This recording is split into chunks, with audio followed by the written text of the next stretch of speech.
Dear friends, we continue our reading classes.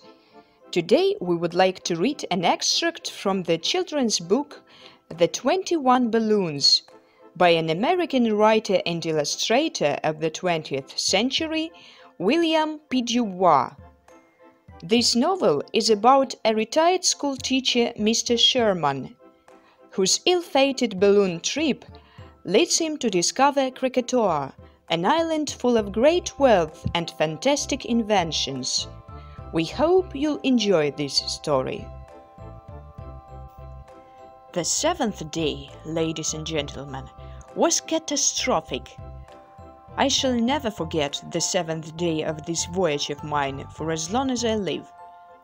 Just about everything went wrong, and my dreams of spending a year in a balloon were shattered.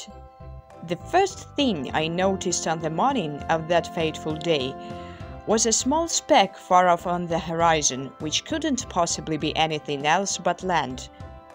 Land on my seventh day out. I had flown straight across the Pacific Ocean at a fabulous rate of speed. Then, seemingly from out of nowhere, appeared seagulls. The gulls plunged avidly into the water after my food. One of them grabbed the remains of a carcass of smoked turkey I had been living on for most of the week, took it onto the very top of my balloon, and settled down to devour it in comfort.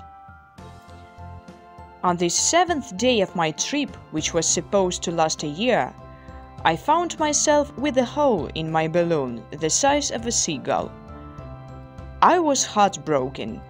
It was impossible for me to get at the hole in order to attempt to mend it. The globe had already begun to lose altitude. A minute or two later, I felt my toes hit the water and I shut my eyes, afraid to look and see if any sharks were about. But my toes only skipped once or twice on the water surface when I found myself being dragged across the beach of the island, and the giant deflated back of the globe came to rest on top of a tall palm tree. I was exhausted, burnt by the sand, and too weak to crawl out of the sun into the shade. I must have gone to sleep on this beach. After having slept for what must have been 4 or 5 hours, I found myself being gently awakened. I opened my eyes. My body was bright red from sun and sunburn.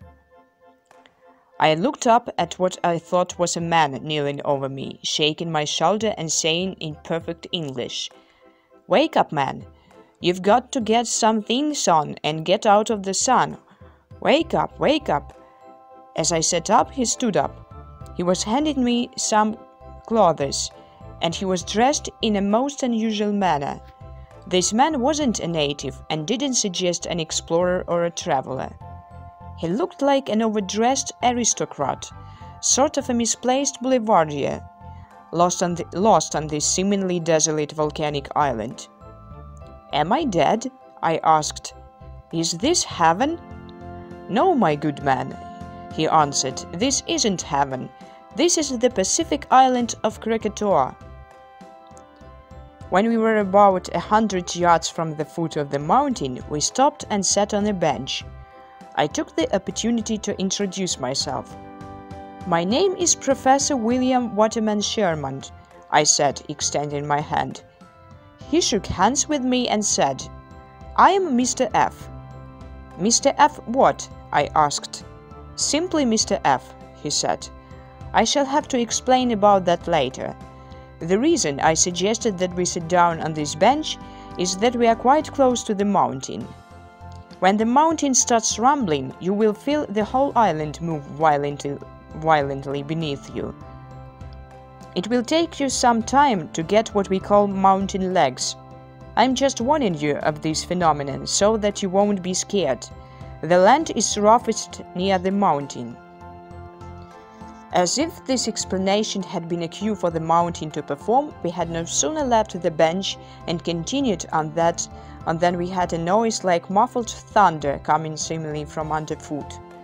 As soon as I entered the mines, I understood why the ground above, where I had just been, didn't move. Ladies and gentlemen, the walls, the floor, the ceiling of this mine were hewn out of the hardest of all of nature's minerals, pure, clear, dazzling diamond. I was up to my ankles in diamond pebbles. I suddenly felt like a small child let loose in a candy shop. "May I have some of these?" I asked. My voice was trembling. "Sure," he said. "Fill your pockets if you wish, but come outside with me for a moment." I eagerly stuffed my pockets and followed him out of the mine. "Sit down," he said, pointing to the bench nearest the mine. "I have quite a bit to tell you. You may think that your landing on this island was all by accident. The only accident is that the wind blew you exactly in the direction of Krakatoa. The fact that a hungry seagull dove into your balloon, forcing you to land here, might be termed as an accident.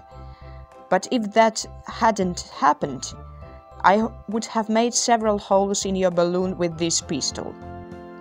So in any case, you would have landed here sooner or later, unless a shift in the wind had suddenly blown you off in a different direction.